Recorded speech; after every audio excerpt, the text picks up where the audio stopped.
to the Tales of Crisis podcast.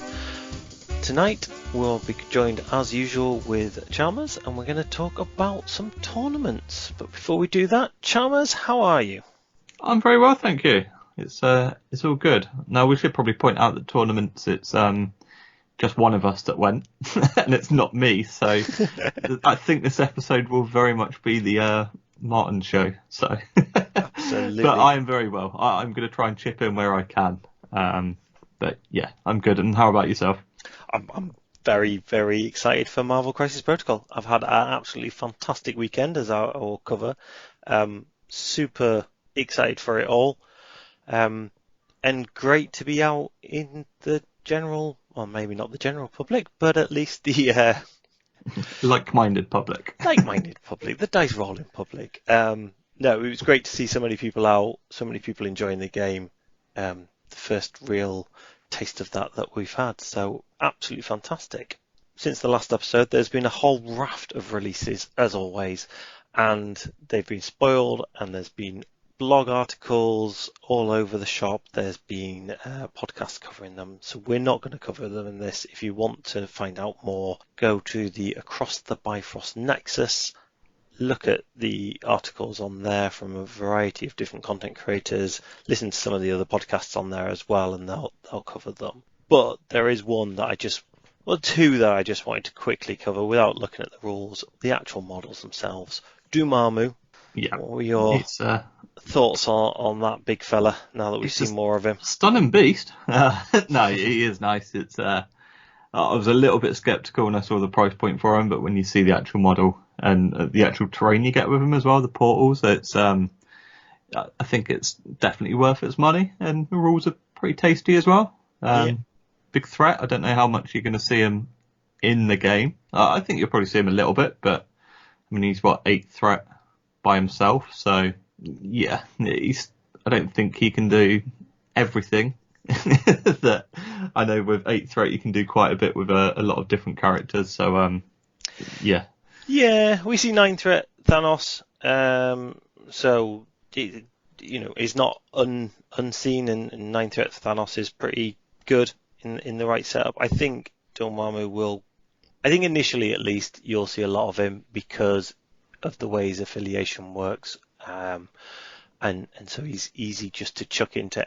You pick 9, and if you're unsure on your 10th, you can throw him in to give you that dual affiliation. So I think we'll see him a fair bit. I'm looking forward to getting the model and painting him up. And the other one of a similar size that I'm even more excited by is Iron Man.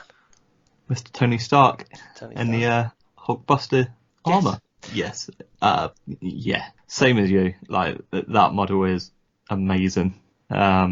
It's interesting that it looks like it's going to be a transforming model. So it'll be interesting to see how that plays, whether you need to do a tactic card or you have to pay a certain amount of power to transform. But I've seen a couple of theories that say that you start with the Hulkbuster, and when you get dazed, you flip to the smaller one. Yeah, that would make sense. Apparently, and I haven't seen this because I only found out yesterday, but apparently on the base of the smaller one is what looks like the wreck of the Hulkbuster. So adds more weight to that. Yeah. I must admit, I love the Hulkbuster model from what we've seen so far. Yes. But I'm more excited by the smaller one. I was about to say it would be nice to actually have what I hope is a usable Iron Man. I think Iron Man's kind of fallen a bit foul of the core box. Probably one of the weakest core box models, I think. Probably next to... He's up there, definitely. Unfortunately, there's a bit of a split in the core box of not great and still seeing lots of play models in there. But no, the model itself, even irrelevant of the rules whenever they come along, I did like the core set model, but I feel the new one shows the leaps and bounds they've made with the new 100%. creations. It's just so much more dynamic. It looks so much better. So yeah, that's another one I'll definitely be picking up. Yeah, well, as if you're not going to pick up everything at some point. There are a few I still haven't bought. Shock horror. And for those of you who are looking for any of these, if your local game store doesn't have them, check out Blackgate Games, our sponsor at blackgategames.com. They're really good service, good prices. But as we've already hinted, I did attend a couple of events over the weekend. We still haven't had a 2-dayer yet in this country that I'm aware of. So I didn't quite get to do the 2-dayer, but I did do 2 separate tournaments. So the first one on Saturday was at a local newish shop, shall we say, called the Bearded Card Trader. It's halfway between Newcastle and Durham. Yeah, it's Slightly in to the left. Stanley, isn't it? Stanley? I think it's Stanley, yes. Yeah. But for most people, that's going to mean nothing. So it's not far between Newcastle and Durham. It's in an office. I'm not going to say block, but an office setup. He's hired essentially one of the office rooms there, and he runs the shop out of there, and it just works really well. It's smart, it's clean, it's not huge, but there's enough space. We were working out, and we reckoned we could get 19 tables in there at a push, so you could get a fair few people in there. But it's a nice setup. We've been down there a couple of times. This was the first event he'd run, and myself and a few others were talking him through a few bits and pieces. I convinced him to do Longshanks and explained how Longshank worked, which was to my detriment, as you'll find out later on. But I still think it was the right answer, because the more I've used it this weekend, the more I've liked it, and we'll talk about that later on. But yeah, I did that first, and then I travelled down to Derby to Board and Swords for the Sunday event. Excellent. And did you take the same roster to both of them? I made one change between the 2 rosters. Oh, okay. I changed one of my team tactics cards. Oh, that's not really a change. Yep, that was it. That was the only change. And I was humming and hawing. I was like, I'll take that. And if I use it a lot on the Saturday, I'll take it on the Sunday. And whilst I picked it a couple of times, I never actually used it. Right, okay. I want the stories of the Saturday night you just like painting a whole entire new roster for the next day. Friday night I was still painting, but not on the Saturday night. I was tempted to make some changes, because I did a couple of basic paint jobs on the Wednesday and the Friday leading up to it all, and I was going to tar them up a little bit on the Saturday night. I was just too shattered. So yeah, that's fair enough. So what did you take? So I ran pure Criminal Syndicate. So I've been doing Criminal Syndicate more or less maybe a month after they came out. From the start, yeah. Yeah, so I started with Asgard at the when I first started playing on TTS. Went to X-Men for a very brief moment until Tom crushed my dreams with Hawkeye constantly killing Beast. Then switched to Criminal Syndicate, and kind of that and Asgard kind of went together quite well. So I tried this time just to go pure Criminal Syndicate, because they'd had a fair few extra models. So I ran Kingpin, Omega Red, Taskmaster, MODOK, Black Cat and Crossbones as my affiliated, and my splash was Lizard, Enchantress, Okoye and Toad. And I only put Okoye and Toad in for Sword, because I needed to make sure I could go 5 wide at Sword. Yep. I'm so glad I put them in. They really opened up a number of things. Secures, I ran Mayor Fisk, Terrigen Clouds and Gamma, and my extracts was Herbs, Research Station and Cubes. My team tactics cards, and I'm doing this from memory because I didn't write them down, was Medipack and Brace as my restricted, All According to Plan and Shadowy Organisation as my 2 Criminal Syndicate cards. The Lizard card, which I'll probably butcher the name of, but Monkey Brain is Lizard Home. I then had Climbing Gear, Advanced R&D, and another one, which no doubt I'll remember later on. But there you go, that just showed how often I used anything outside of the core ones. Yeah. Rocked up, it's nice and chilled. It's only a 3-game tournament. Started at 12 o'clock. Got there a bit early, and by that point most people were there. We had 7 people turn up. So John, the owner, stepped in and was the 8th, just to even everything out, which was great. And my first game was against Sean Patterson. And Sean, if I don't, not unfair to, I don't think he'd been playing X-Men particularly long. Right. So relatively new to it all, but had a relatively standard X-Men roster from memory, what he actually had available to him. So I lost priority, which is a running theme throughout. And as a Criminal Syndicate player, I'm always concerned about losing priority because people tend to make you pick extracts and they pick a secure that you don't like. But I think because of Herbs and Research Station, 2 ones that Criminal Syndicate can normally do better than most on, I think a lot of people went extracts and let me pick secures, even though they won priority, which I was quite surprised by. So, like I say, he went with extracts and he chose hammers and I chose gamma. So we played, even though we're a long way down the line, a pretty original one of gamma hammers. Gamma hammer. Picked 18 threat. So he ran, what did he run? Storm, Cable, Domino, Cyclops and Beast. So he's all affiliated. Nice. I went Kingpin, Omega Red, Lizard, Enchantress and Black Cat. Okay. So I basically had 3 size 3 tanks in the middle, Enchantress and Black Cat on the flanks. And for those that aren't aware, Black Cat and Enchantress can steal. We set up, I had Black Cat on the left, Enchantress on the right, Omega, Kingpin and Lizard in the middle, and he had Storm, Cyclops in the middle, Cable on my left, Domino on my right, and Beast kind of between Storm and Domino. Now, one of the things we realised as we went near the very start, and I hadn't done it intentionally, but he couldn't do much about size 3.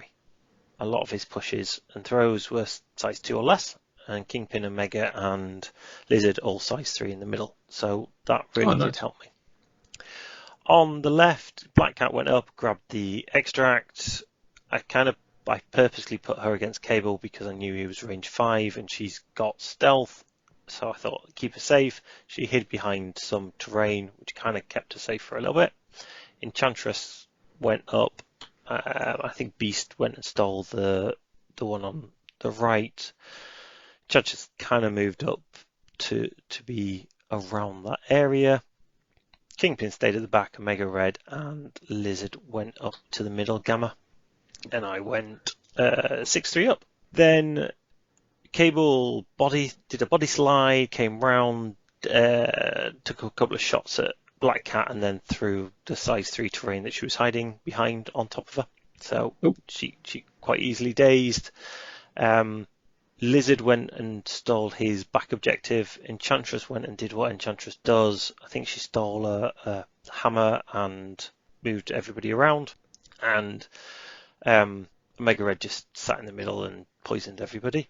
That's what Omega Red does. Yeah. End of 2, it was 12-6. So I'd got up. I got a bit lucky getting Lizard on the back point. Enchantress had moved people around, and I think it probably needed a climbing gear to get him on that back point. But that made such a big difference because it's essentially me just stealing that back point is a 4-point swing. Yeah. It's not even that. It's like a Criminal Syndicate counting as 2. It's just such a strong thing because it means that like your opponent has to try and keep defending with like more models. Yes. It means they can't go off and go get everything else. Yeah. And then I'm looking at it here. We played out turn 3 and we kind of just walked it through.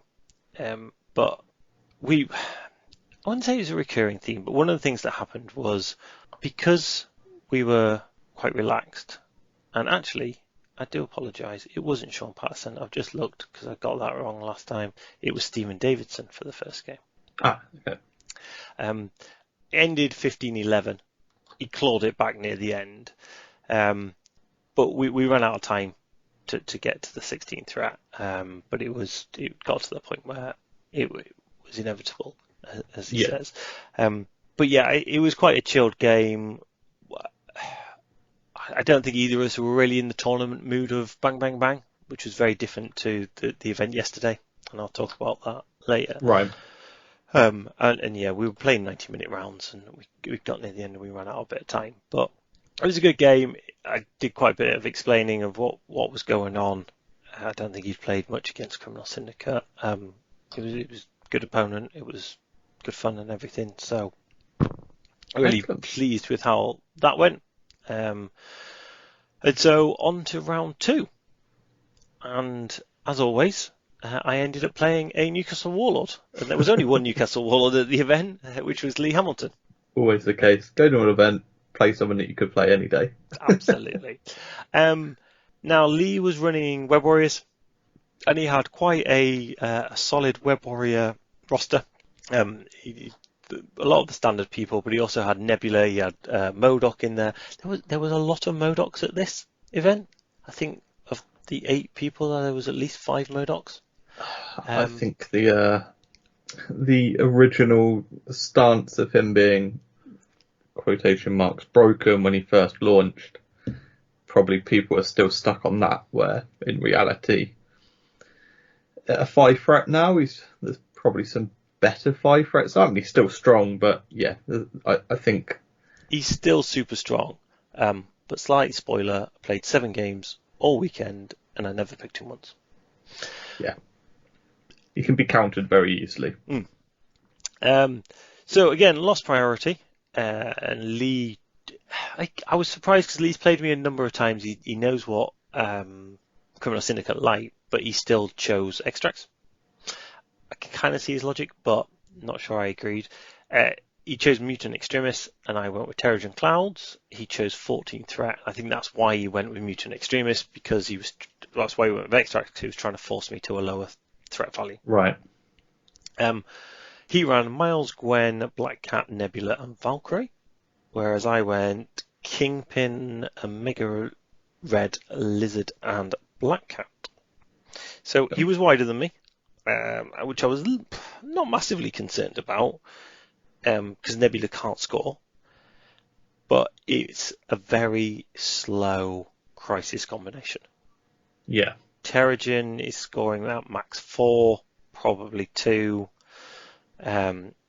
each as such. Mutant Extremis is scoring at most 2. So it was, yeah, like I say, it wasn't a fast. Yeah, you need to get through all the turns to actually get to a point of conclusion. Absolutely. So I deployed Black Cat in the middle. He deployed a lot of his quite centrally. So he deployed Black Cat. I'm trying to see if I got a picture of the initial deployment. Apologies. Yeah, so he had Black Cat, Miles, and Gwen right in the middle.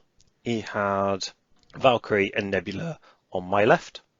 I had Lizard on my left, Black Cat in the middle, Omega Red, and Kingpin on the right.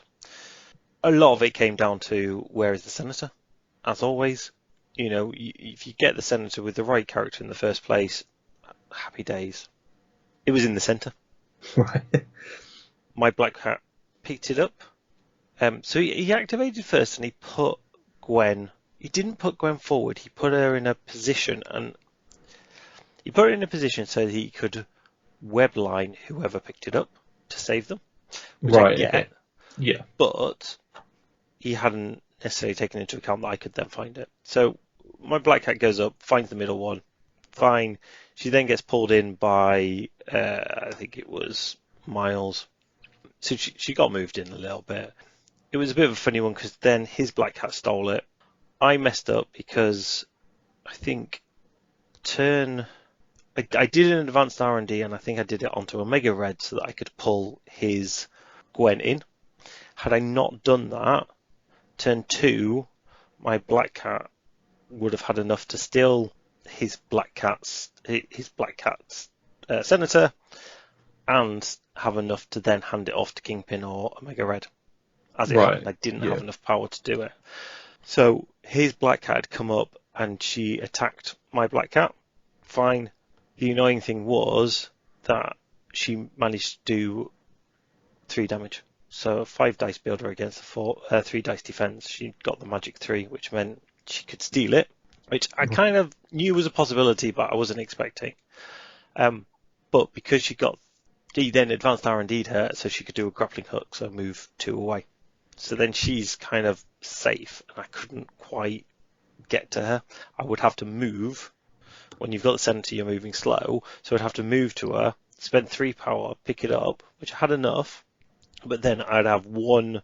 I wouldn't have a move at that point, so I needed enough power to then. No, sorry, I would have had a short move, so I could have gone, picked it, stolen it back off her, had a short move, but at that point I was still close enough for her just to do the same back to me. Yeah. So you're just passing it around. So if I hadn't used my advanced R&D earlier, then I would have had enough power to give her so that she could have taken it off his black cat, moved short, and then handed it off to Omega Red. It was in range. So I kicked myself a little bit there. Lizard did what Lizard does. He was a pain. He went across on the right hand side. He stood by a tree to stop him from getting pushed and pulled around. Omega Red and Kingpin went up the right and sat on there. Terrigen Cloud, he did the right thing. He put basically 3 of his characters onto Lizard, and then he just put Gwen across to annoy Omega Red and Kingpin. Mm-hmm. Omega Red and Kingpin failed to. I think they both had 2 attacks each with their builders, and they failed to daze Gwen, which was great. So it was more or less going evens. So turn 2, I was 4-2 up. I think turn 3, it was something like 4-6. And we'd got to the point turn 3, end of turn 3. It was 8 all or 10 all. It was a draw basically. Right. And there were a couple of plays that made a key difference here. Now, one of them was that Valkyrie had gone across the other side, so there was Valkyrie, Nebula, Miles, all going up on a poor old Lizard. His black cat was running away, makes sense, he had the Senator, and as I say, Gwen was over there. Now, I tried to daze Gwen, and I'd failed, so he then moved Gwen onto the mist. Both Omega Red and Kingpin were slightly out of position, but I wasn't too worried because I had climbing gear. I don't know why I didn't, but when I activated Lizard, I didn't use climbing gear because I still had Black Cat left to activate. I was like, it's fine, I'll do it when I do Black Cat. Right. He then activated Valkyrie, and then the first of the 2 key things happened. He played Blind Obsession on Valkyrie, which you can't do halfway through a turn. And I knew that, but I forgot. So, it's as much on me. It's a card with a lot of text, so it's easy to miss. As much on me as it is on him. I should have called out at that point, but there was so much going on. And the second thing was, because he did that, I didn't have any characters left to activate, but he still had his Black Cat left to activate. Now, I said to him, I think I can play climbing gear at this point, because I think it's still my activation, even though there isn't a character left to activate. Yeah. And he said, no, they've FAQ'd it, you can't. Or FAQ'd it, they've clarified in the rules for him, you can't. And we had a quick look on the rules for him, and neither of us could find it. I was like, right, you just do what you need to do with Black Cat, I'll look for it. If I can't find it, then we'll work it out. If I can find it, and it says I can do it, this is what I'm going to do. Just, rather than slow the game up completely, because we knew we were going slightly slower. I found the article he was talking about, because he said it was to do with field dressing, and he said no, but I didn't, and again, this is on me, I didn't read it properly. And what it was saying actually was, could you play field dressing when there was nobody on the table left to activate? As in, your opponent didn't have a go either. Slightly different. Because in our situation, it still would have come to me. I didn't have anybody to activate, but I could still play a Team Tactics card. Then it would have gone to him. Yeah. Because he had somebody left to go. So I could have done it. It is what it is. the game basically went down as a draw. Me and Lee have talked it through afterwards. All fine.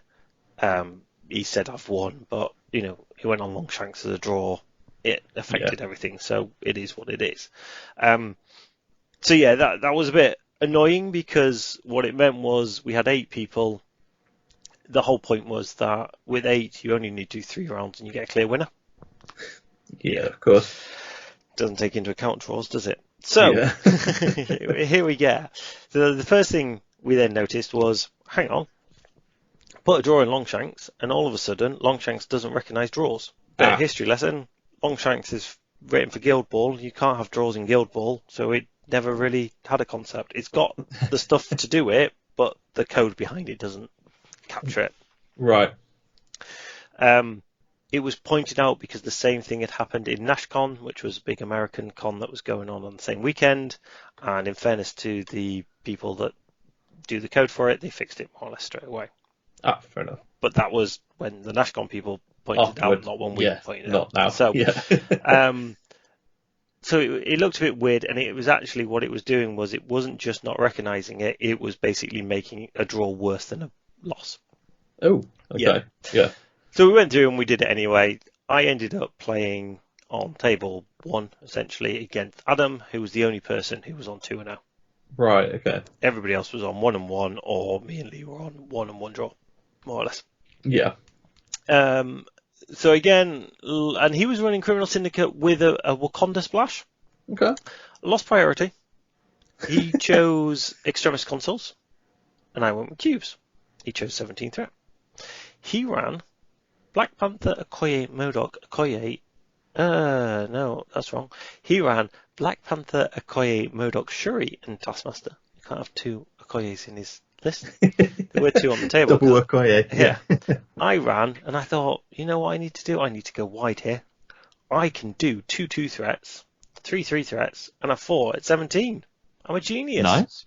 Literally, I picked it all, got everything sorted, and as I started to go through it, I realised the error of my ways. So and I was basically saying to him, Okoye, Toad.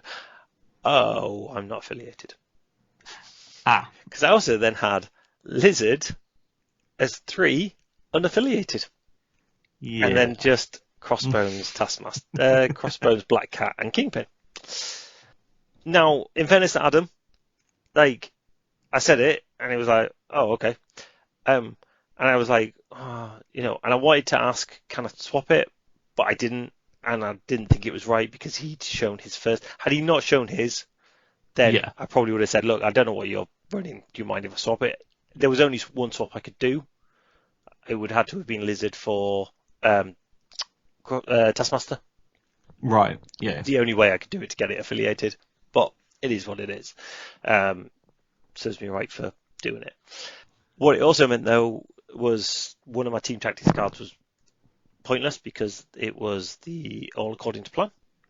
Okay. Which, again, no point doing that because Criminal Syndicate. You have to be Criminal Syndicate to do it. Can't do that. Right, fine. So not only am I playing on something where my thing would be really useful, I can't play one of my best team tactics cards. Never mind. You could almost say it's not going according to plan. It was not going according to plan at that point. And I was still trying to work out in my head why we were all getting penalised for drawing. There was a lot going on in my head. The board was a bit of a funny one. It essentially had almost a foot-by-foot square in the middle that was size. Oh, okay. That's And pretty big. what that meant on a D shape was there weren't many angles.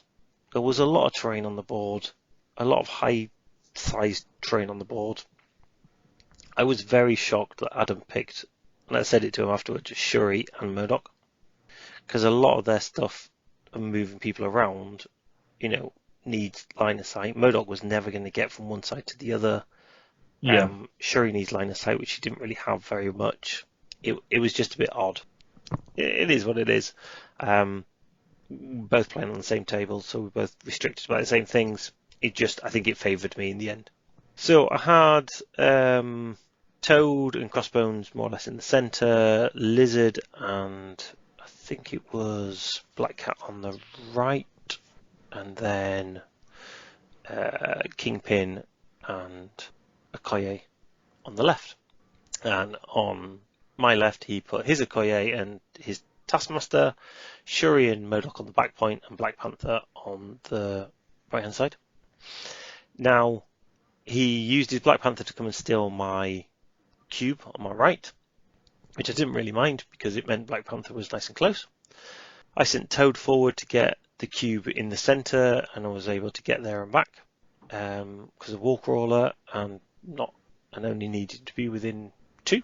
I don't think he came back. In fact, he just was within 2, which meant he was safe of anybody doing anything scary to him. Yeah. Lizard went up the right, and I see Okoye and Kingpin went up the left. They all basically, the way the game went was they more or less fought on that extremist console. He kept his Shuri on his extremist console. I kept Crossbones on my extremist console. Black Cat went and stole one of the cubes off Black Panther, and then it became a bit of a fight of Crossbones, Lizard versus Black Panther and MODOK on the right hand side. Toad kind of then sat back on the rear console, and Black Cat went across and helped out on the left. His Shuri didn't really do any pushes.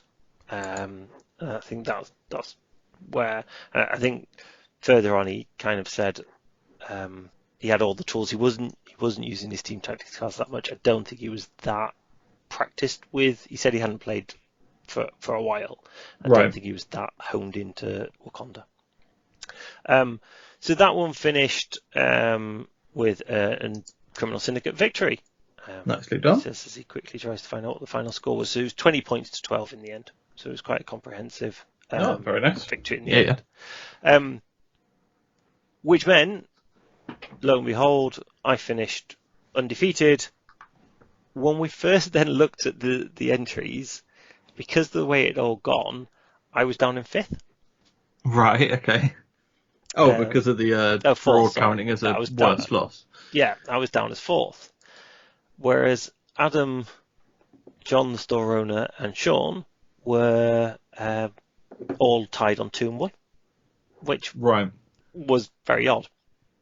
It had a strength of schedule. We tried to do it based on strength of schedule. I'm not really sure how it worked it all out, but it worked. It worked out the strength of schedule based on that, because at the time I think it did it in reverse alphabetical, because I didn't have a tiebreaker basically, which meant that John, the owner, was top, and he was like, oh, that's not really what I want. So we did it based on strength of schedule, and I think because the way it all panned out, Adam Bone came out top. So congratulations to him. So he won a Funko Pop, or whatever you call them, a Marvel big-headed model. Oh, nice. Is it Funko Pop? That's cool. Yeah, Funko Pop, yeah. So he got one of those, which was great, and that was his reward for finishing top. Very nice. Like I say, later on, I think it was later on that evening, we worked out that actually they fixed the draw thing. So then I ended up 2nd based on that, because my strength of schedule was worse than Adam's. I'm just looking at it now on Longshank. We'll hold that thought. However, tonight when I came to look at it, so I got everybody's names right, even though I managed to get Sean and Stephen mixed up, it has now me at top. Yeah. Now, the strength schedule hasn't changed. I think what's happened, is because I was there over yesterday, my Longshank's rating has gone from what it was at the time, which was 18, it's gone to 108. So I don't know whether or not that rating has then pushed me up, or whether something in the background has now made draws worth more than losses. I would probably say it's the latter, that draws are worth more, because, like, in theory, you're the only one who went undefeated, if that makes sense. Yes. So there's a thing here. So And Adam was explaining to me, and I kind of get what he was saying, that essentially, I think, and apologies I get this wrong, I think it was Malifaux who was talking about. He's like, he'd done a lot of tournaments with there, and they class a draw as bad as a loss. Right. Some people class it as worse than a loss. And the logic is to avoid slow playing, and, you know, if you're in that situation where you know you can grind out that round as a draw, you kind of slow play it. Well, actually, you don't gain anything from that, and the right thing to do is push for the win. And I can kind of see the argument. You know, it encourages you, if you're sat in that situation where, you know, you could take a risky play to try and win it, but actually it's risky, and if you don't get it right, you probably end up losing. You don't do that because you're like, well, I'll hold on for the draw. But if the draw is classed as a loss anyway, Yeah. you've got nothing to lose. The only thing you lose is letting your opponent get a win, which, you know, it shouldn't really matter. Yeah, so I've just had a look here because it's got an update log on Longshanks. Ooh, look at you with your techie gizmos. I know. So, 23rd, when was that? Today? Yeah, today. So the update log, it says ranking within events now ignore total game count to support the addition of late players. Yep. So you can add like later players to it now. So players are now ranked by tournament points, then number of wins, then number of ties, then number of losses, and then the chosen tiebreaker for the event. There you go then. So, based on that, it is now changed. So, Yeah.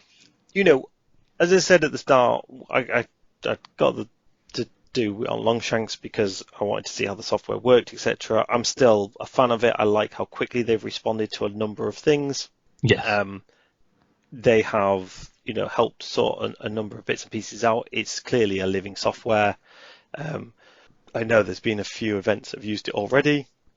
Whether they've not noticed these things or whether they've not known who to mention it to, I don't know. But I know once it got mentioned very quickly, it's been fixed. Yeah. So, again, I would highly recommend it. I've spent a bit of time yesterday messing around with it, and actually there's a wealth of information on there. So, highly recommend it. It's, you know, it cost me the tournament, but I'm not that bothered by it. Had it been a local one, yeah. Well, I was going to say, I said to somebody, like, had it been £1,000 prize fund, might have been a bit more narked about it. A Funko Pop, I can live without, but it is what it is. So that was good. Beardy Trader, like I say, great little shop. Highly recommend. He's going to do monthly events. We were talking at the end about changes. I think one of the things that we need is a pack, just to clarify a few bits and pieces. Right. And, you know, I know he's looking to do that, which will be great. And I've said if he wants any help, you know, I'm more than happy to talk him through any of it. And I think the scenery probably, yeah, maybe there's a few bits of scenery that aren't quite as practical, or some setups aren't quite I'm sure as if he practical. starts getting more people going to the events and we get to know him a bit more, like, I mean, we've got enough scenery between. Well, this is what I was going to say. One of the things we said is we'll take some scenery down for the next event, just so that, you know, and I need to get mine painted up for other reasons anyway, but if I've got it, I will say to him for the next one, how many people you got, how many tables can you do with, it doesn't have to be MCP scenery, but, you know, sensibly sized scenery, because it makes a massive difference. Yeah, definitely. I mean, I've got 3 tables worth, maybe 4. So, yeah, it's just shout, and I don't mind supplying. I mean, I'm coming to the next one, so, yeah, I'll probably just pack it all in the car, and then if he needs it, I can just get it out. It's not a problem. Yeah. So that was the first one. Like I say, yeah, highly recommend it. The next one is on the 18th of September. So if anybody is in the north or northeast or south of Scotland, you know, just come along. If you want details, give me a shout. I will try and put the link in the show notes. And as I say, I'm pretty sure you could get up to about 30 people in that shop. It will be a little bit cramped if we got that many, but it would be nice to get up nearer the 15, 16 mark for the next one and get it growing, because it was great to see so many people from the local community. Definitely got to put some faces to some names that I've seen on some of the chats. Yeah. Then Got home, could not sleep, went through a whole raft of things in my head, then realised I needed to drive down to Derby the following day, then couldn't Better get sleep proper even about more. sleep. You might have noticed I put some random things in the chat. Like one of the time it was about 12 o'clock after watching Match of the Day, and then I probably put some other random stuff at about 3 o'clock when I was trying to sort the kids out, and because they were up, and I was just like, oh yeah, what about this? As your mind does, and yeah, why not? So next day, heading off to Derby, like I say, more or less the same thing. I took out Lizard, Monkey Brain is Lizard Home, and I put in Illicit Deck. Okay. Blind Obsession is the other one. Never used it all weekend. That was the other one. So I'm definitely going to take that out. So, day 2,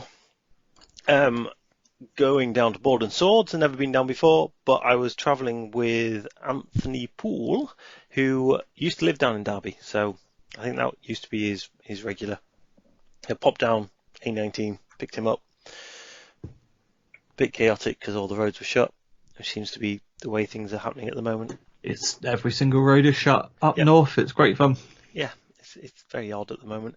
So fighting between the sat nav and where I knew I wanted to go.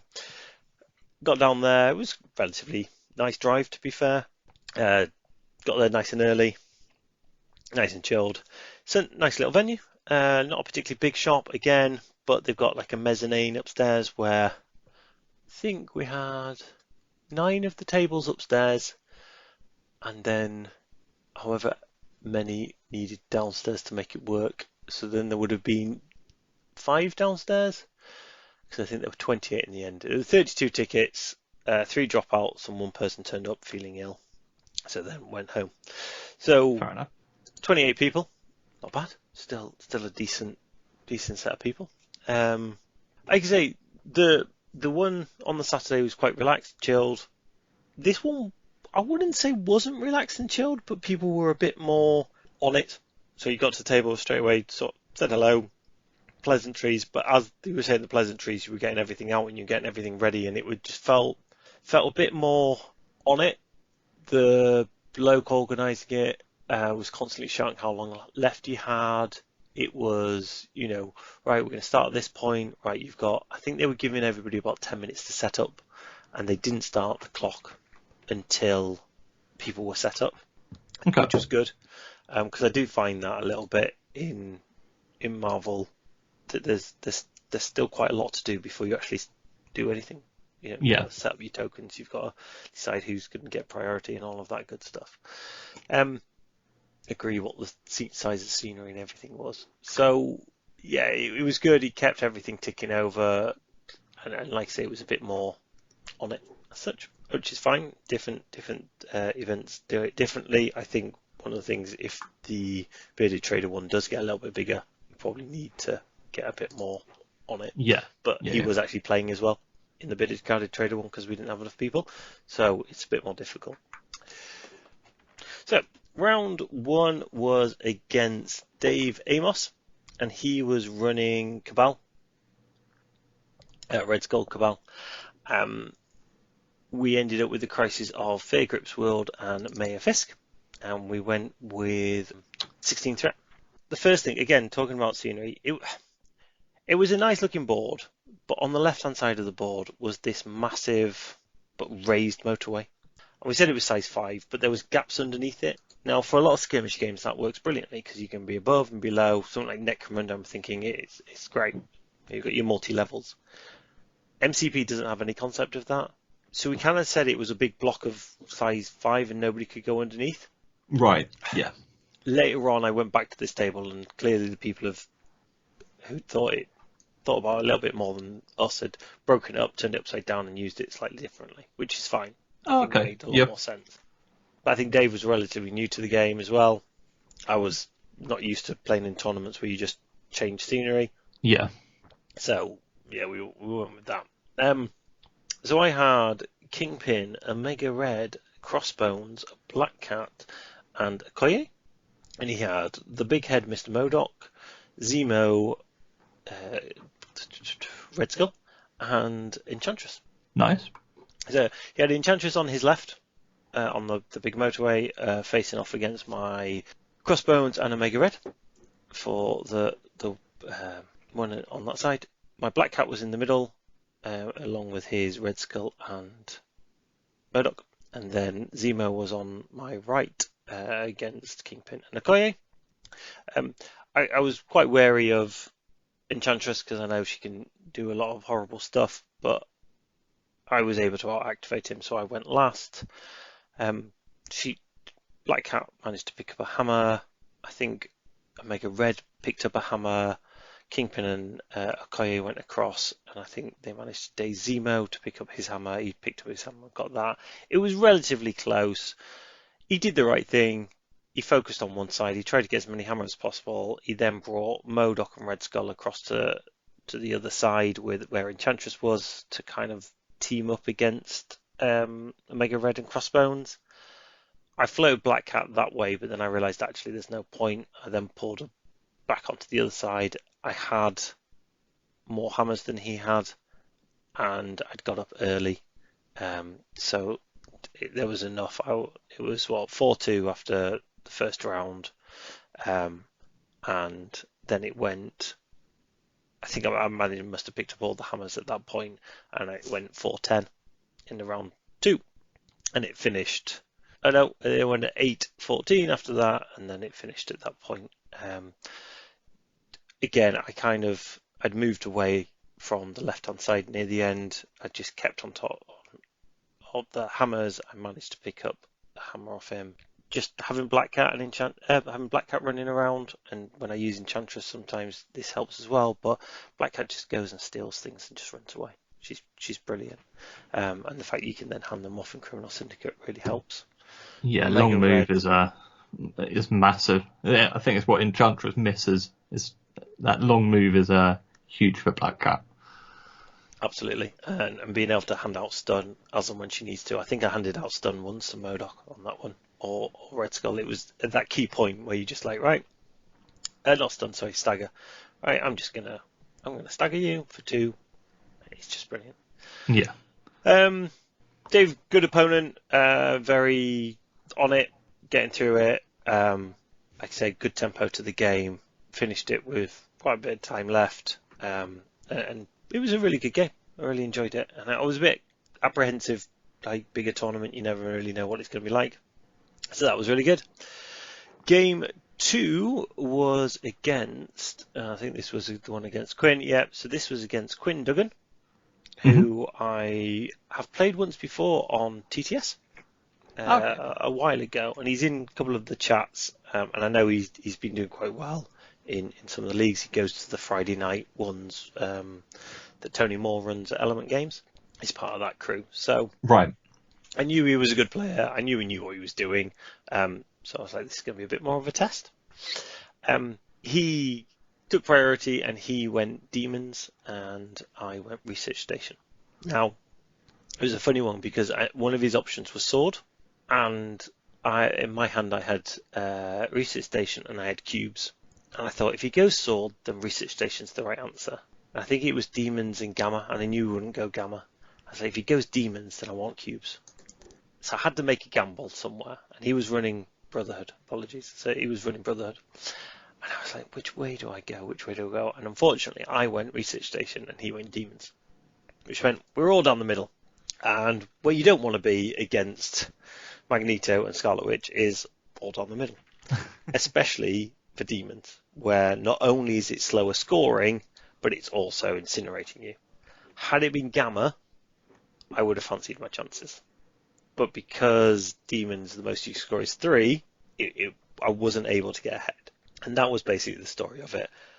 I went forward to capture the middle one and capture the Researcher turn 1, which I managed to do. And a massive scrum erupted in the middle. So I picked Kingpin, Omega Red, Crossbones, Taskmaster, Lizard, and Okoye. Okay. And he had Scarlet Witch, Magneto, Quicksilver, Toad, and the dog. And the dog with them is brilliant. He's constantly getting the power from Magneto for crushing things, and then he's just moving everybody around. Yeah. It turned into a bit of a big scrum in the middle. I kind of sent Taskmaster and I think it was Okoye up the flanks to just because I didn't want everybody to be incinerated straight away. But I knew I needed to get the researcher on the other end so I was scoring more points quicker. So for those that haven't played it, essentially there's a researcher in the middle and you've got to push it onto your opponent's back point almost. Yeah. And once you do that, so it's worth 2 when you capture it, but if you put it on their point, then it's worth 2 in the cleanup and then 2 in the following. So you move it in the power phase, it's worth 4 basically in the next cleanup. Okay. So I was like, I need to get it on there to start scoring just to get there. I had too many people incinerated. It was a bit of a like Magneto and Scarlet Witch are strong, but he was just rolling, and I think for about 5 or 6 attacks in a row, he was just doing 5 damage every time. Because I couldn't roll defense dice, and he was constantly doing 5. Sounds like the complete opposite of our game on Thursday night when I played Brotherhood, and Yes. I couldn't roll a single hit at all. No, he definitely did not do what you did. In hindsight, how much would I change? I don't think that much. Probably should have gone for cubes, just safer, even against on sword. It would have been safer. I think one of the other things was I probably should have. So there was a big size 5 at the back, which was where my research station was. I probably should have kept more people on there to stop the throws. Right. I also had brace for impact, and I kept forgetting to use it, so I lost probably 2 models to that. Now, would they have got dazed or KO'd later on? Probably, but in reality, just staying alive a little bit longer or just taking some attacks off somebody else, just it all adds up. So the end goal was that I was pulling ahead, and then he started to pull it back, and then I think in the last 2 turns, I think he probably scored 9 points to my 1. Okay. So yeah, it was just the point that I just couldn't get far enough ahead. Maybe 1 or 2 of those daisies hadn't happened or KOs hadn't happened, I might have been able to keep the researcher on his back point for 1 turn longer, and just that alone would be a 6-point swing, which would have won me the game. So I look back on it. Quinn's a really good player and knew what he was doing. I probably could have played it a little bit better, in fairness. But I like I say, 1 or 2 of those dice hadn't gone, it could have been a lot different. But you just never know. I don't think it's not one I look back and go, the dice cost me that game. It was. Yeah. I think Quinn probably would have been able to react enough to win it, even if the dice had gone a little differently. So that was fine. It was always good to play a good player, and it was good to meet Quinn because I've, like I said, played against him once before, and I'd seen him on quite a few of the chats, etc. So then we stopped for pizza, which was nice. We had everybody got an individual pizza each. Very nice. Which was good, and I managed to have a Hawaiian pizza. It was quite controversial because I think Hawaiian is probably the most controversial pizza out there. And I think as he was coming round, he probably got 3/4 of the way round when he got to us. And I would say by far the vast majority of people had gone for Hawaii. Oh, fair enough. Which is interesting. Yeah, it's. I think I've had it once before. It was okay. Still don't think pineapple belongs on a pizza, but let's not start that. Going to derail the episode. So we could be here for a long time. Long time. One of the things I have to say though is one of the reasons I ended up struggling so much was that I just lost figures. I was down to the turn that he won it. I only had crossbones and he was dazed, and that is important for a reason we'll come to later. Okay. So then round 3, I played Chris Pemberton, who I think is another one from the. He'd come down with Quinn, I think, and from the Element Games group. Yep. And he was running Web Warriors. And this was back on the table that I started on.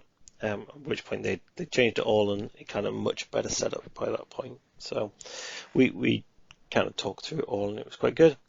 We had, now what did we play on this one? This was Marefisk and Montesi Formula. Now, I hadn't played Montesi Formula for a while, and again, odd. I'd lost priority. He gave me. Did you win priority ever? I won priority on one of them, and I'm not too sure which one I did, but I definitely won it on one, and that was it for the rest of it. Which again, like I say, considering that, and considering I was playing Criminal Syndicate, I was shocked that the majority of the time I was picking secures. Yeah. We played 17 throughout. So he was running Zemo, Venom, Gwen, Miles, and 4-point Peter Parker, or Corset Peter Parker. Oh, okay. Yeah, which was quite surprised because I then was like, what does he do? Because they don't see him much these days. He swings around a little bit, I think. And I decided to go 6 wide and remembered to make sure I had enough Criminal Syndicates when I went 6 wide. So I went Crossbones, Okoye, Black Cat, Taskmaster, Kingpin, and Toad. It went well. Black Cat got my Montesi that's nearest me. Then Crossbones and Okoye went up the right against Zemo and Venom. Kingpin, Taskmaster, and Toad went up the left against the 2 Spider-Men, and Gwen and Black Cat went kind of into the middle. I think we kind of fought it out on the 2 flanks as you normally do. There were a couple of points where it got quite close. My Black Cat ended up running away with a book and being chased down by Venom and managed to get there. I think I tried the illicit tech against Venom because energy, not great against energy. Range 5, you can't do his so many snacks back. I probably did it too early. I think in hindsight, it's still a good card to take against Venom, and I'll probably keep it in my 8 for that. But I think it's one of those ones where what you want to do is wait until Venom's taken some damage, has got energy, power, and do it then so that he can't so many snacks you at range. What I did was I did it early, which just took 2 damage off him, gave him 2 power, and then let him come into us. And I think probably it did incinerate him and Zemo, which was good, but I think there's probably a better time to do it. Kingpin and Taskmaster did well. I think it was Toad that got in fact, yes, it was. Because of the way you can set Toad up, I could set Toad up within 2 of the Montesi formula. He ran off and went and hid. Black Cat, I think, went up and got the middle one. And I went into a 5-2 lead. Nice. Then bit of a, not necessarily a swing turn, but a key turn where I think I kept the 2 books, and I managed to keep both of the witnesses. And I went up into a 11-3 at the end of 2. Okay, nice. And that one, he pulled it back. He's a good player, but it finished 21-11. I think the star of the show for me was Taskmaster, and at that point I hadn't really played Taskmaster. I don't think I played him in any of my games. May have come out in one, but it was the mnemonic technique up against the 2 Spider-Men because it doesn't allow you to do rerolls. Right. So it was 7 dice. It's only a 2 power builder, 2 power spender, but because 7 dice, and it nullifies basically Web Warriors rerolls. Yeah. So that made a massive difference, and he had enough power to do that a couple of times. So between him and Kingpin, with I think a little bit of help from Toad, that was enough, and then I was able to take another one and run away. Very nice. So there I am on 2-1. I'm feeling quite good. I was relatively high on it all. I then went back to the table I'd played my second game on. So I'd literally gone I started table 7, went to table 6, went back to table 7, then finished back on table 6. Well, at least you didn't have to move that far. Well, unfortunately, they were like different ends of different roads. Right, okay. So it's like, and it is a little bit cramped up there. And this one was a Paul O. I'm not going to try and say his surname because I will butcher it, and apologies. And he was playing Black Order. Now, Ooh, nice. I'm not a big fan of playing Black Order. I'll be brutally honest. They normally kill me. And I had Mayor Fisk. We ended up with Mayor Fisk and Research Station, so we had to go 16. And Paul got priority on this one as well. He was running the 3 key Black Order members of Thanos, Corvus, and Proxima, and I think Thanos had, I can't remember which ones. He had 2 stones, and Corvus had the reality gem. Right. Now, because we were kind of in the middle, because of Research Station, but at the same time really, really wide because of Mayor Fisk, it was a bit of an odd one. Yeah. I knew I didn't really need to put too much in the middle because I'm counting as double.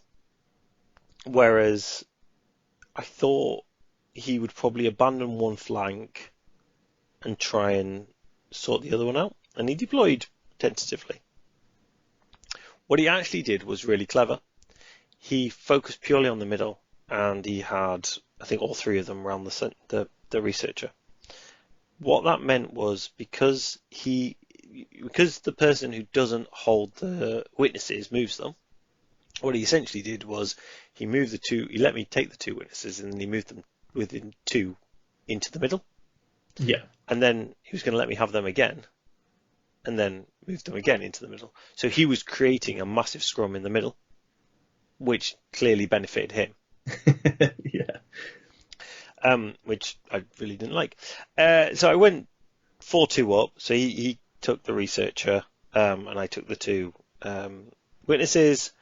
Then I think this was probably the key one. He managed to daze Taskmaster at the end of 1 and kill him start of 2. Oh, okay. Painful, but fine. At this point, I was having flashbacks of the game against Quinn on the same table where I lost everybody.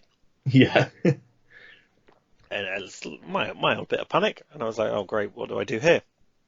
But actually, that's all he managed to do. Black Cat was, again, brilliant in this because she was handing out the staggers. So she's just such a versatile piece. And I ended up getting both witnesses and the centre objective. So I went up to 10-3. So we got a point for killing Taskmaster. Nice.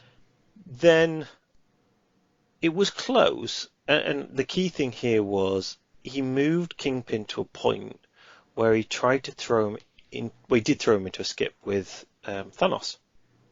But because he did that, he ended up leaving me with a point where it looked like I wasn't going to do very well.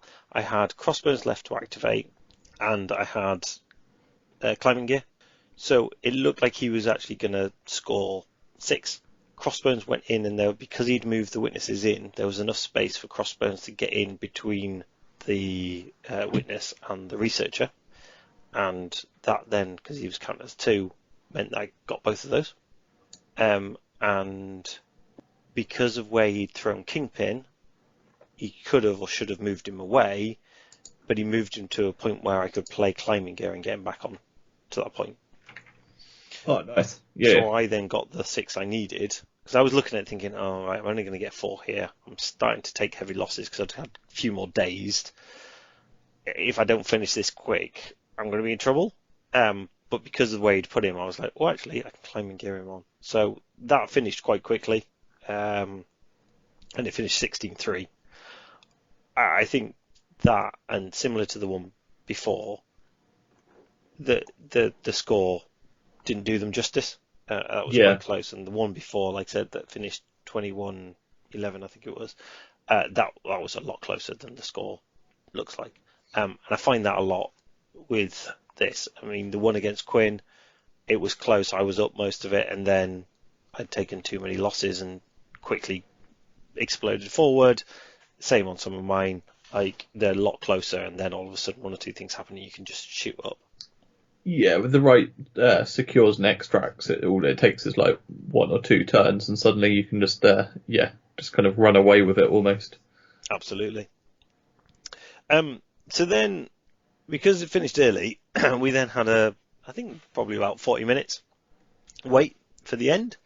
And normally in AOS events, they turn off whatever software they're using on normally Tournament TO. Yes. They didn't turn off Longshanks. Ah. So I was constantly seeing it going up and down and up and down. And I was second for quite a while. Now, I was second, but I knew there was still like a lot of, I think everybody above us hadn't yet finished. And then as the results came in, I was still staying in second for a lot longer than I thought. And then I slipped third. And again, I think I'd gone down. Yeah, I was at third. And Anth behind me was still finishing his off. And he was on 2-1 as well. Yeah. And then he managed to win his. So he ended up 3-1, which then pushed me out of third down to fourth. Right. And then everything was in, and I think there was one table left to play. And I think once their result came in, because everything was done on strength of schedule, that then just, all of a sudden, everything just changed again. Right, okay. It was very odd. Because Quinn was top all the way through, which obviously helped my strength of schedule. I don't know whether where you finish helps or if it's just your win record, actually. I think it's just the win record. But he was top. Then Aaron, who was the eventual winner, ended up going top. And they were both on 4-0. But yeah, It just seemed like there were a couple of different bits and pieces that moved everybody around. Yeah. So I ended up fifth. So again, there was a bit of an issue here with Longshanks in that Aaron was top with Web Warriors, Quinn with Brotherhood was second. Then Tim Marsden and Anth, and Tim was running Black Order, were both 3-1, strength of schedule 618. Oh, well, okay. But Tim got third, and Anth also got third. So if you look down the left-hand side, Anth actually got third next to him. Oh, yeah, joint third, and then so they you're joined fifth. Third. But I don't think everybody realised that, and then when it came to the awards, Tim got it. Right. Again, Anth was the same as me, not there to podium, just there to have some fun. Didn't really matter. Yeah. There was no cash prizes. It was just a little trophy. Ironically, there was 2 other awards that he had talked about at the start that I must admit, because I'm like, I'm never going to remember to do any of those. And they weren't tracked. I don't think many people wrote them down particularly well. And the first one was, I think it was Dance Off winner. I can't remember the exact title, but it was basically Dance Off Bro. And that was how many of your opponent's leaders your leader had dazed and KO'd. Basically, how well your leader had done. Yeah. My Kingpin didn't do anything because that's not what he's there for. He can do it every now and then. He Hail to the King's not bad, but he's not there to daze and KO people. But Anth got that award because his miles had just gone around killing everybody. So nice. He ended up with that one, which was great. And then the other award was I Can Do This All Day. And that was meant for the person whose roster had the most dazes and KOs. Right. Now, like I said, when he read it out, I was like, all right, fine. When I was playing against Quinn, at the end, Quinn said, well, at least I've helped you with that. And I was like, I'm not really writing it down, but yeah. And then we worked it out, and I was like, all right, fine, I got that. And then at the end, he was like, so how many do you think you got? And I was like, well, I definitely got 11 in that game. Got about 3 in the first, 1 in the this. And I was like, I think it's something around 2022. And I think the only person close to that was 12. So I ended up winning that award, which was nice ironic. So the top 5 ended up with those awards. And then I think it was George won the Best Painted, George Harris, with his Black Order. It was a lovely Black Order. So they were it. And then at the end, he did have some store vouchers. And rather than giving those out with the first, second, third, he ended up raffling them off. So he had a random number generator. And then depending on where you finished based on the number, okay. Yeah. He picked it up. Now, the thing with third is that again, that's been fed back to Longshanks, and they're looking into it, and they're looking at how they would then break that up. I'm not sure what the answer is. I think you're going to need secondaries. You're going to need to have it as strength of schedule, and then if strength of schedule is equal, then you'd have to go off of. I'm surprised that strength of schedule was equal. Like, surely... Very much. And I wonder whether it needs a tweak. I thought strength of schedule couldn't be equal. Unless 4 games, but 4 games, 30 people, maybe it can. I was going to say play exactly the same people, but I don't think you can do that. Yeah, it's a very strange one. Yeah. Because I'm looking through, there's... Yeah, I mean, there's a few that have kind of very similar. Yeah, I mean, there is. I mean, you look at it, Aaron, who finished top, has got the same strength of schedule as Tim, who was third, Anth, who was third. Yeah. Um, Yeah, something. So, I don't know. But, again, it's been fed in. They're going to look at it. So, hopefully, for future ones, because I think that, again, there was an event in America where they seen the same thing. Right. So, yeah, I'm still, I don't want to sound negative towards Longshanks. They're working on it. It's great. I think it's fantastic. Highly recommend other people jump on and use it. It gives you affiliation breakdowns. It gives you event statistics. It gives you all sorts of things. One of the other things it gives you is leaderboards based on your affiliation. Yep. Which, after one weekend of 2 tournaments, I am currently in the world the second best Criminal Syndicate player. So, maybe, could be. Yeah, I think very, very new system. Yeah. exactly. Yeah, so it's good fun. It's gives you things like that. I think it's going to take, it's going to need a lot of events in there to start to generate the proper numbers so that people can start to rise to the top. Yeah. And there needs to be, over the weekend, a few people said about packs and how there isn't a pack. I find it odd because most of the people I played weren't from a Games Workshop background. They were from other systems, maybe Games Workshop originally, but their last system wasn't a GW one. Yeah. Games Workshop don't really. I know they put a pack out, but nobody uses it realistically. Everyone kind of makes their own. Yeah. It's a community pack, isn't it? But the feeling I got from a lot of these people was the systems that they played, they gave them a pack, and everybody used that pack. Right. Okay. So yeah, it's a funny one. Maybe the community needs to sort out a pack, or maybe, I don't think AMG are ever going to give us a pack because they've said that they don't see it as a competitive game. It's not designed for that, so we'll see. But yeah, there probably needs to be some agreement on things like what does a draw mean. What are the secondaries, those kind of things. How do most people do it, so we can start to get a bit of that going when people are on the same playing field. But overall, fantastic weekend. Great to go to 2 different places to see 2 totally different sets of people, play a real variety of lists, some really good players, some tough matchups, and some good fun along the way. Quite a few of those games were like really good fun. Good laugh held by everybody. There was nobody who was particularly too serious on any of it, which is the best way to be.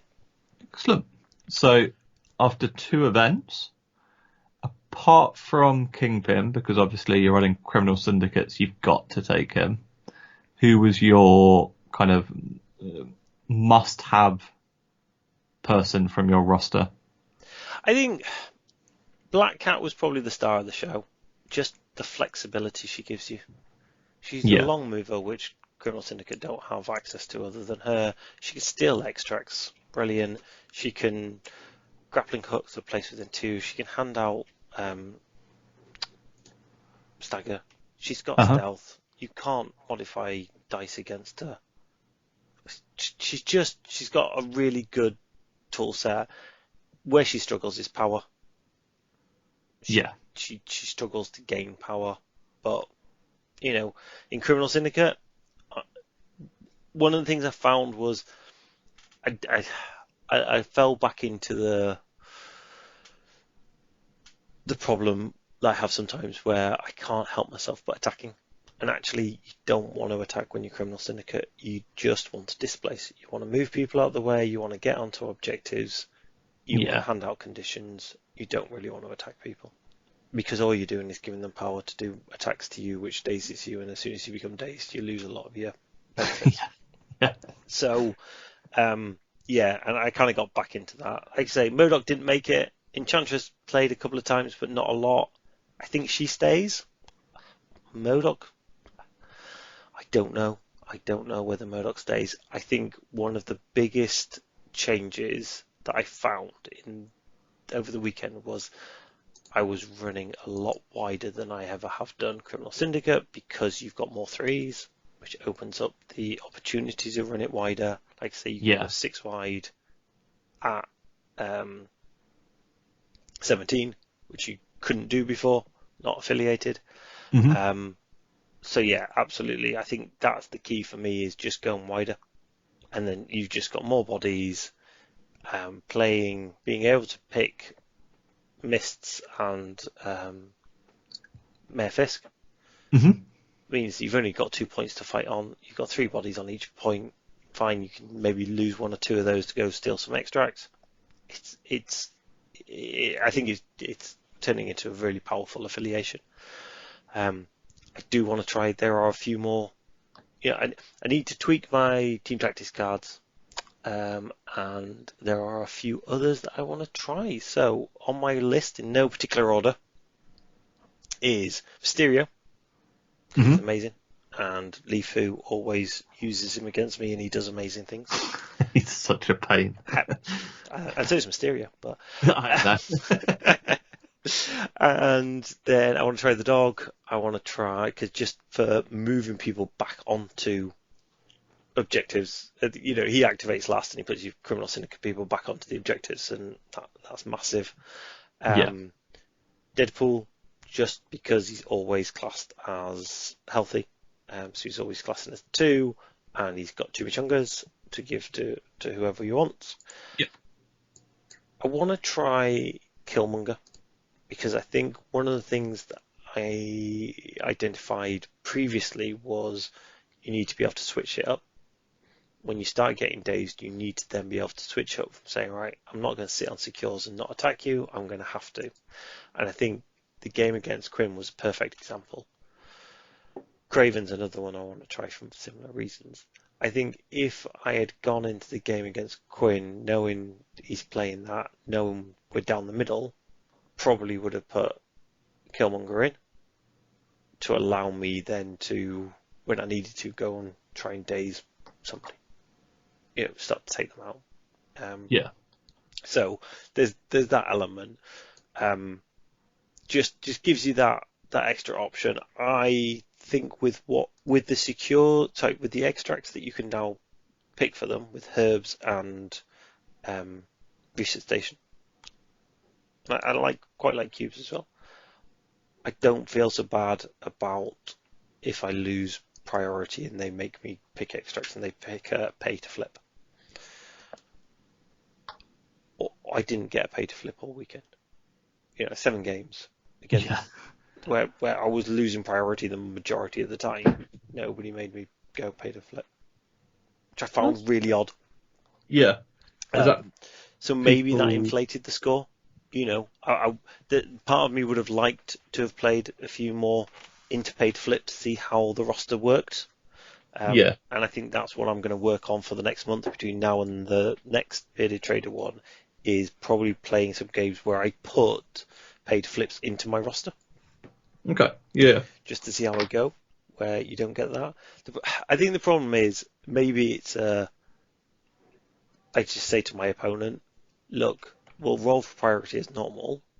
So the answer is, thinking it through, is if I win priority, I'm going to pick extracts every time, just to give them the opportunity, so I get used to playing the extract, so I can really nail the extract game.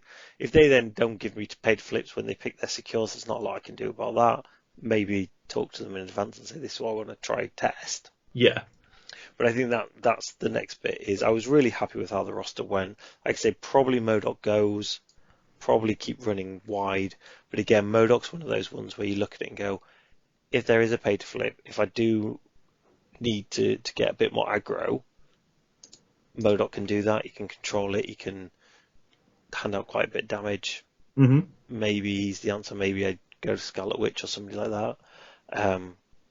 But yeah, I think there's definitely a lot of play there. There's a lot of things to trial out.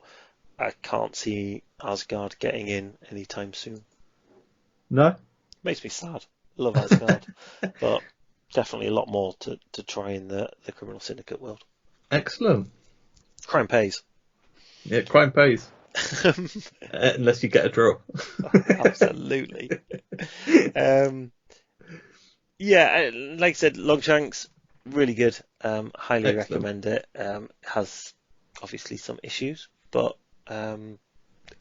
it's working itself out. So don't be put off by that. And yeah, I think if people can get across to events, I'd highly recommend it. They're really friendly. I'd said a while ago that the one thing that potentially would stop me from going even deeper down the rabbit hole of Marvel Crisis Protocol was if the events were too serious. And so far, so good. Not too serious at all. This is the third event. The first Excellent. one, unfortunately, we're in pods, so it was a bit more limited. But yeah, being great opponents, all done in the right mind frame. So not a problem. Excellent. No, I was a bit gutted I couldn't make it this weekend, so I'm going to make up for that in September for the Bearded Card Trader one, and then see where I can go from there. Yes. But I'm looking forward to it. I had 2 games last week, so that was nice to kind of get back into the flow of things, even though I lost both. But I was trying out Brotherhood, and well, you watched the first game, didn't you? And then Yep. I played you the second game, and yeah, I just can't roll a dice to save my life at the minute. So Doesn't I think help when the dice don't want to let you win. it was horrible. I think the worst one was when I used War Machine to do the Empty the clip, was it? was it Empty the Clip, or he did the beam attack and he hit 2 characters like twice. So I was rolling whatever it was, 20 dice or whatever it was, and didn't get a single hit. It's like, yeah, this is fun. It was one of them where you just had to laugh, otherwise you just end up crying. But no, I kind of gave Brotherhood a try, and I'm just kind of playing around with a few different lists. Block Order is what you want. I had, so the last game, Corvus had, he got his attack up to 9 dice, and with the, I think it's his superpower, and with the reality gem, he was counting blanks, and the first skull is a crit as well. Yeah. He rolled it, and I think he only rolled 1 hit. Everything else was blanks or something else. And then he tied it all up. Guy had the skull as a crit, rolled an extra 1 there, got a wild, and he did something like 8 damage. Nice. Yeah, I looked at it, I was like, and it was like some kind of, I was like, oh no. And I was like, alright, fine. So clearly, that's the way to go. That's the way I need to do it. Yeah. Whereabouts, it doesn't matter what I roll, I still get it. Yeah. Yeah. But no, I'm going to try out a few different things. I'm looking at Defenders as well. They look quite fun. Got some nice fun characters in there. So there was a lot of chatter about Iron Fist over the weekend. He's making his way into a lot of rosters. His spender is very nice. Yeah. Although it is 8 power, so it is a lot of power. Well, it's that and his Heroes for Hire card, which kind of really makes things tick. So Defenders, definitely more than happy if you pick it up, because I need lots of practice against them, because they're the ones that keep beating me. So yeah, I think that there's plenty of options out there. So yeah, looking at Midnight Suns as well. I quite like the look of those when they're coming out. So there's lots of different ones that I think I'm going to give a try on both TTS and in real life. So we shall see. I'm sure I'll find something that clicks. Yes. I enjoyed Guardians and I enjoyed Cabal when I used them on TTS when we did our league. So I want to try other ones rather than just going back to those, if that makes sense. Although that Longshanks title for, what's it, Captain the Milano or whatever it's called? Yeah. Guardians of the Galaxy best player. Well, you say that, but I was looking the other day, and Guardians of the Galaxy on Longshanks, I think before the weekend, had the best win rate. Oh, right, okay. So, go figure. Yeah. I was just like, what? But yeah, I'm kind of looking at that going, do I want to try and go for that and just play that? But I don't know, we'll see. Defenders seems like it's got quite a few characters on, quite a few people playing them, so... Yes, I think they're a lot more popular. I think something like Guardians is going to be great because you can hone your skills on it. You can, if you focus on it, you can get some legs out of it. They're never, I won't say never, they're unlikely to take out a major tournament, but at the moment, we don't seem to be seeing major tournaments. We're seeing quite a few 30-ish tournaments, which is great. It's a nice size. With the couple of spikes on dice and the right setups, even something like Guardians can go 4-0 quite easily. We'll see. And then Dormammu will come out and I'll be like, oh, that'll do. Push a big mod around the table, it's fine. Worry about the objectives later. Yeah, that's the best way to play it.